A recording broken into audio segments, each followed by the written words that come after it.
சங்கீதம் 133. ராகம் மேஷக்கல்யாணி. 3 வசனங்கள் அடங்கிய 3 சங்கீதங்களில் இதுவும் ஒன்று. வாசனையாக வழிந்தோடும் நறுமண தைலம் என்பது தூய்மையான அன்புக்கு இணையானது. உடன்பிறப்புகள் ஒற்றுமையாக வாழ்ந்தால் அப்படிப்பட்ட அனுபவத்தை பெறலாம். இஸ்ரவேலின் வடகிழக்கில் உள்ள உயரமான மலை எர்மோன் மலையாகும். அதன் உயரம் காரணமாக எப்போதும் பனிப்பொழிவும் அதன் வழிந்தோடுதலும் நடைபெறுகிறது. இதனை தாவீது நித்திய ஜீவனுக்கு, அதாவது நிலைவாழ்வுக்கு ஒப்பிடுகிறார். சீயோன் மலை இவ்வுலக ஆசிகளை வழங்குவதாக குறிப்பிடுகிறார். சபையில் சகோதர பாசமும் ஒற்றுமையும் ஒரு மனமும் நிகழுமானால் ஆவியின் வரங்களின் செயல்பாடும் ஆவியின் கனி காணப்படுதலும் பன்மடங்கு பெருகும். நாம் என்ன செய்யலாம் என்பதே கேள்வி.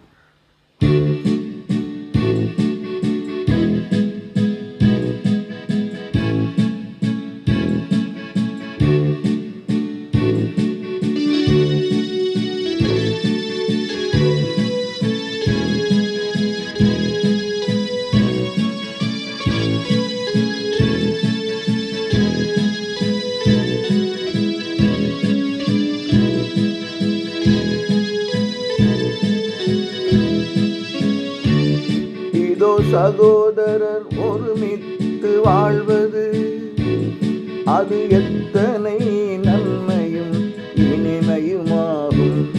இதோ சகோதரர் ஒருமித்து வாழ்வது எத்தனை நன்மையும் இனிமையுமாகும்.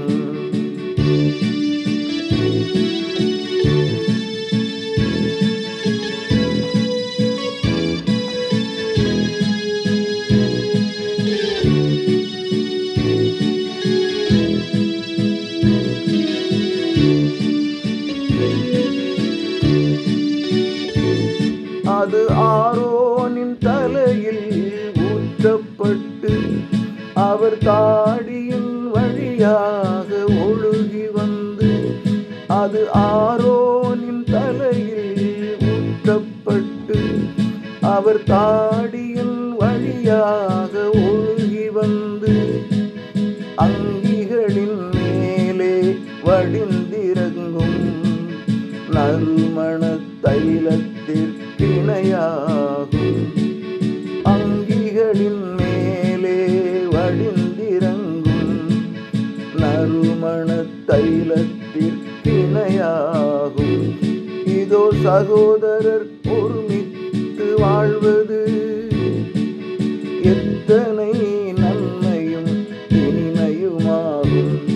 இதோ சகோதரர் ஒருமித்து வாழ்வது எத்தனை நன்மையும் இனிமையுமாகும்.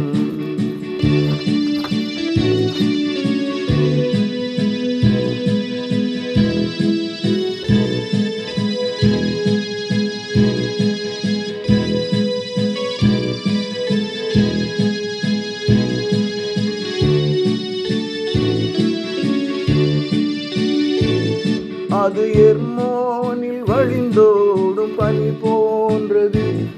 அது சீயோனில் இருந்து வரும் கொடை போன்றது. அது எர்மோனில் வழிந்தோடும் பனி போன்றது.